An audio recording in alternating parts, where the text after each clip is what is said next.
Okay, let's take a look at the basics of functions. Defining functions, calling functions, what functions are there for, how we can use them, a few things like that. First of all, why do we even have these things? Well, functions break up a program into some logical units of work. One of the nice things about the C programming language and the ability to have functions is that you can separate the program mentally, logically, where you have some divisions. So if you think about an algorithm, I want to do this and this and this, 3 things in a row, or they happen asynchronously whenever some event occurs, like somebody presses a key on a keyboard or whatever, you can create those different units of work as separate functions and then call them whenever they need to be run.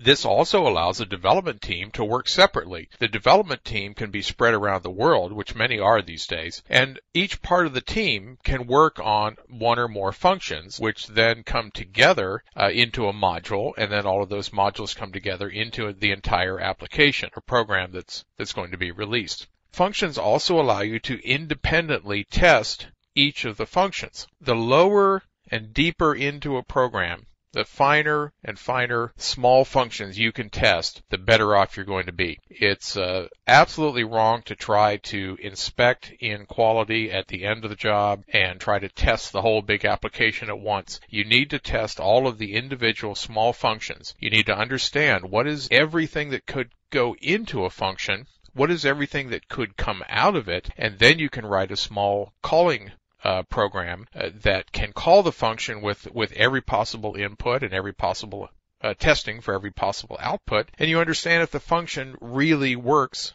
the way that you want it to. Then, after you're done testing all of these different functions and compiling them into object code, you combine them all together when you do your link step. What we do in the Windows compiler so far is our CL, that's a compile and link together, and our GCC over in our CC that we used, over in the Linux world, did the same thing for us, did a compile and the link step was all together.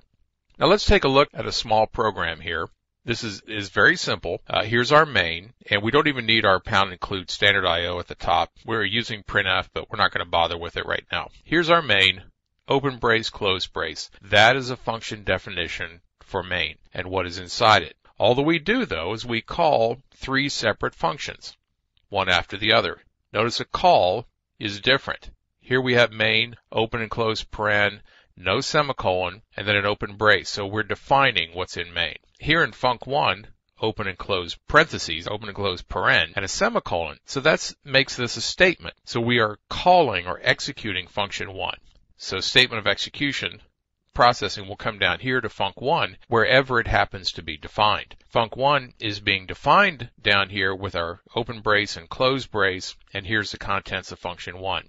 This is the statement called return, and I think we looked at this just a little bit before, but nothing in any detail. Return says to send back to the caller the value that's over here after a piece of white space. Printf, we already know that function a little bit. Printf will return a number, which is the number of characters that it outputs when it does its job. So this just allows us to return a value. We're not going to do anything with it. We're not catching the value up here or anything like that. We're just printing out I am function 1, a new line.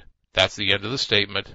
That's the end of the function right there. And our processing comes up to here. Function 2 gets called and executed. Processing will go down to function 2. When it's finished, we'll come back to function 3, perform it, and then we'll run off the end of main. And we could put an exit there or a return in main just as easily to return back to the operating system. Now what I want you to do is to stop the video here in just a second, and I want you to go create this small program. I called it func1.c, and I want you to create a func2 and a func3, just like this, right below your definition of func1, and make them do the same thing.